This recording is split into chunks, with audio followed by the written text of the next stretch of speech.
Hello friends. आज मैं जिस टॉपिक पे बात करने जा रही हूँ वो हमारी लाइफ में बहुत ज़्यादा इम्पोर्टेंस रखता है। आज हम सभी पेरेंट्स एक ही बात से परेशान होते हैं कि मेरा बच्चा इंग्लिश में बात नहीं करता या वो फ्लुएंट इंग्लिश बोलना कैसे सीखेगा। ये चिंता सिर्फ इंग्लिश लैंग्वेज की ही नहीं, किसी भी लैंग्वेज में हो सकती है। जब बच्चा 1 साल का होता है तब उसके पास कुछ ही शब्द होते हैं बोलने के लिए, पर धीरे धीरे जब उसकी वोकैबुलरी इंक्रीज होती है, उसके पास नए नए शब्द होते हैं तो और वो उनको बार बार रिपीट करता है, तो कुछ ही महीनों में वो बहुत अच्छे से बात करना सीख जाता है, वो चाहे कोई भी लैंग्वेज हो। बस सिर्फ एक ही तरीका है किसी भी लैंग्वेज को सीखने के लिए, वो तरीका है वोकैबुलरी इंक्रीज करना। तो ये वोकैबुलरी बच्चे अपनी अच्छी करेंगे कैसे? तो उसका सिर्फ एकमात्र उपाय है रीडिंग हैबिट। हमको बच्चों को किताबें पढ़ने की हैबिट डलवानी पड़ेगी, लेकिन बच्चे तो अभी बहुत छोटे हैं, वो रीडिंग कैसे कर पाएंगे? तो उसके लिए मेरे पास एक बहुत अच्छा उपाय है। जैसे बच्चे जब बहुत छोटे हैं, वो छोटे छोटे वर्ड्स पढ़ना सीख गए हैं, छोटे छोटे सेंटेंसेस पढ़ना सीख गए हैं, तो उनको बहुत स्मॉल स्मॉल स्टोरी बुक्स बहुत सारी मार्केट में अवेलेबल हैं। स्टोरी बुक्स ले आइए जिसमें छोटी छोटी स्टोरीज हों, 4 लाइन 5 लाइन, वो लेकर के आइए और उसको पढ़ने की हैबिट पहले डलवाइए। लेकिन हम शुरुआत कैसे करेंगे? जैसे मान लीजिए मेरे पास कोई बुक है, तो हम पहले बच्चे को वो स्टोरी हम खुद से पढ़ के सुनाएंगे उनको। उसके बाद उनसे बोलेंगे कि बेटा अब आप इसको मुझे पढ़ के सुनाओ। वो बहुत गलतियां करेगा, वो बहुत सारे वर्ड्स नहीं बोल पाएगा, लेकिन उसको वहीं पर ही हमें करेक्ट करना है। इस तरीके से अगर हम अगेन एंड अगेन रिपीटेशन में उनसे इस तरीके से ये पूरी एक्टिविटी कराएंगे तो उनकी इंग्लिश बहुत ज़्यादा इम्प्रूव हो जाएगी। आप थोड़े दिनों में ही देखना कि उनके अंदर बहुत ज़्यादा ड्रास्टिक चेंज आने लगा है, वो इंग्लिश के बहुत वर्ड्स अपने बोलने में यूज़ करने लगे हैं। तो चलिए मैं आपको एक छोटा सा एग्जाम्पल देती हूँ कि हमको उनको बुक्स पढ़वानी कैसे है, उनको कैसे इंग्लिश सिखानी है। मैंने यहाँ पर मेरे पास कुछ मेरे बेटे की बुक्स रखी हुई थी, उनमें से एक बुक मैं ले लेती हूँ। ये कुछ स्टोरीज हैं, इसमें बहुत छोटी छोटी स्टोरीज हैं, तो इनमें से एक मैं कोई भी निकाल लेती हूँ। तो इसमें से मैंने एक निकाल ली है, the thief outsmarted by a boy. अब मान लीजिए ये स्टोरी मैंने निकाली, ठीक है। अब हम उसको रीडिंग करना पहले हम पढ़ेंगे, मतलब हम पेरेंट्स में से कोई भी बड़ा उनको पढ़ करके सुनाएगा। The thief outsmarted by a boy. अब क्या है आउटस्मार्टेड? ये उनके लिए एक बहुत न्यू वर्ड है, ठीक है। वो शायद बच्चे पूछेंगे, कुछ बच्चे पूछेंगे मम्मा या ये पापा ये आउटस्मार्टेड क्या होता है, तो हमको उनको बताना है। बहुत बच्चे नहीं पूछेंगे, ठीक है, कोई बात नहीं। आपको बताए कि उसको ये चीज का मतलब नहीं पता है। अब उसको आउटस्मार्टेड का मतलब, पहले तो इस वर्ड को आप अंडरलाइन करें, उसके बाद इसका आपको जो मीनिंग है उस मीनिंग को आप उसको हिंदी में बताओ कि इसका, और प्लस हिंदी के बाद उसको इंग्लिश में इसका मीनिंग बताना बहुत ज़रूरी है, क्योंकि वो इंग्लिश ही सीखने जा रहा है। उसको हिंदी के बाद इंग्लिश सिखाइए। मान लीजिए कि आउट स्मार्टेड का हिंदी में मतलब होता है कि किसी को चालाकी से हरा देना, ठीक है। तो उसको इंग्लिश में भी बताइए कि बेटा इसका हिंदी में मतलब है चालाकी से किसी को हरा देना, लेकिन इंग्लिश में इसको बोलते हैं to gain an advantage over somebody by acting in a clever way. हाँ, तो इस तरीके से अब देखिए उसको रीडिंग कैसे सिखाएंगे। कोई भी पेंसिल या फिंगर आप जहां पर भी रीड करेंगे आप रखेंगे। तो जैसे मान लीजिए मैंने पेंसिल ली हुई है, the thief outsmarted by a boy. बहुत क्लियरली उसको इंग्लिश पढ़ना बच्चों को सिखाइए। हाँ, बहुत जल्दी जल्दी नहीं, क्योंकि बच्चे नहीं समझ पाएंगे, फिर इंटरेस्ट लेना खत्म कर देंगे। तो अब हम वंस, कॉमा है, once there was a thief. He was proud of the fact that he was a thief. The thief also believed that he was the smartest. He thought, no one in this is smarter than I. No one can beat me.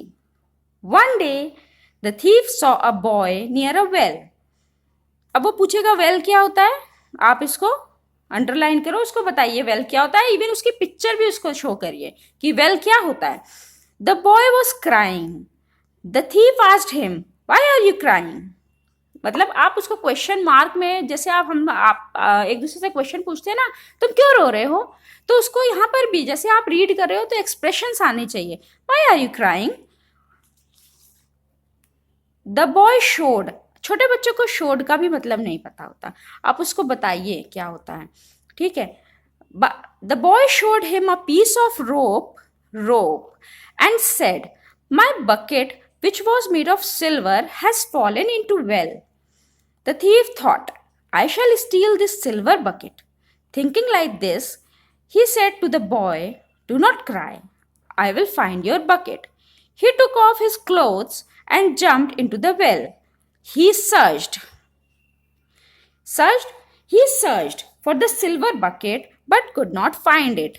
As he came out of the well, he saw that the boy had disappeared and so had all his clothes. तो आप इस तरीके से, दूसरी चीज़ एक और है, आप जब उसको पढ़ा रहे हैं ना तो आप उसको हिंदी में भी बताते चलिए, बच्चों को हिंदी में बताते चलिए। जैसे once there was a thief, तो हम उनको बताएंगे कि पता है एक बार की बात है कि एक चोर था। He was proud of the fact that he was a thief, उसको बहुत अपने ऊपर प्राउड था कि वो एक थीफ है। तो इस तरीके से आप उसको उनको हिंदी में भी मतलब ट्रांसलेट करते चलिए। लेकिन इंग्लिश को जब वो धीरे धीरे समझने लगे ना तो उनको हिंदी मत बताइए, नहीं तो उनकी हैबिट नहीं छूटेगी। मैं ये नहीं कह रही हूँ कि उनको हिंदी आपको पढ़ाना ही नहीं है, बस उनकी हैबिट बनानी है हमको इंग्लिश में अच्छे से वो बात कैसे करें।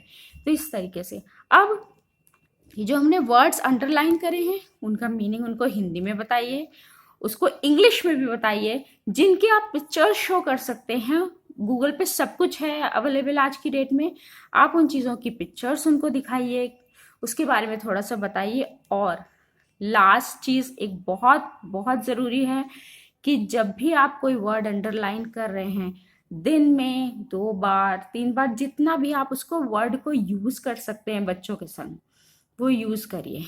उसके सेंटेंसेस उनसे बोलिए कि वो क्या सेंटेंसेस मेक कर सकते हैं उनके। अब जैसे ये आउटस्मार्टेड वर्ड था मैंने लिया, तो उनको आप बोलो कि बेटा इसका मतलब वो बहुत छोटे हैं, वो आउटस्मार्टेड का शायद नहीं बता पाएंगे, तो आप उनको किसी भी तरीके से यूज़ करना, आप यूज़ करिए उन सेंटेंसेस को इन वर्ड्स के साथ में। जैसे मान लीजिए आउटस्मार्टेड है तो हम एक सेंटेंस इसका ऐसे बना सकते हैं कि he was a clever man who uses trick to outsmart his opponents। मतलब छोटे छोटे भी सेंटेंसेस आप बहुत सारे यूज कर सकते हैं उनके साथ। तो उनको जब वो सेंटेंसेस सुनेंगे ना आपसे दिन में 2 बार 3 बार, तो उनको डेफिनेटली वो उसका मीनिंग समझ जाएंगे और वो अपने डेली की जो भी आप कन्वर्सेशन है ना वो डेफिनेटली उसको यूज करेंगे अपने कन्वर्सेशन में। तो इस तरीके से सबसे पहले रीडिंग उसकी हैबिट बढ़ाइए, उसके वोकेबलरी इंक्रीज करिए, उसको यूज़ में लाइए। जो वोकेबलरी आपने ली है ना इन बुक्स के थ्रू वो उनके यूज़ में लाइए, क्योंकि जब तक वो यूज़ नहीं करेंगे वो नहीं सीख पाएंगे। और धीरे धीरे उनमें आप खुद देखेंगे कॉन्फिडेंस आ गया है, वो इंग्लिश अपने लाइफ में बहुत ज़्यादा यूज़ करने लगेंगे। आप देखिएगा सिर्फ 1 महीना, आप देखिए बहुत छोटे बच्चों की भी बात कर रहे हैं, सिर्फ 1 महीने में आपको लगेगा कुछ तो बहुत अच्छा चेंज आया है। मतलब आप खुद देख पाएंगे उन चेंजेस को। तो बस सिर्फ एक ही तरीका है, रीडिंग करवाइए, वोकैबुलरी बढ़ाइए, रीडिंग करवाइए। उसके अलावा कोई दूसरा तरीका नहीं, कोई शॉर्टकट नहीं है।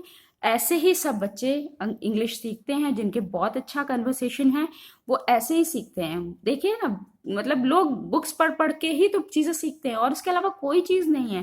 भाई हर घर में पेरेंट्स इंग्लिश में बात नहीं करते हैं, जिन घरों में नहीं करते हैं उनकी बहुत बड़ी प्रॉब्लम है। वो किससे बात करेंगे? टीचर से कितनी देर, और फिर घर आके फिर वो हिंदी बोलेंगे या कोई भी लैंग्वेज जो लोकल लैंग्वेज उनकी होगी वो बोलेंगे।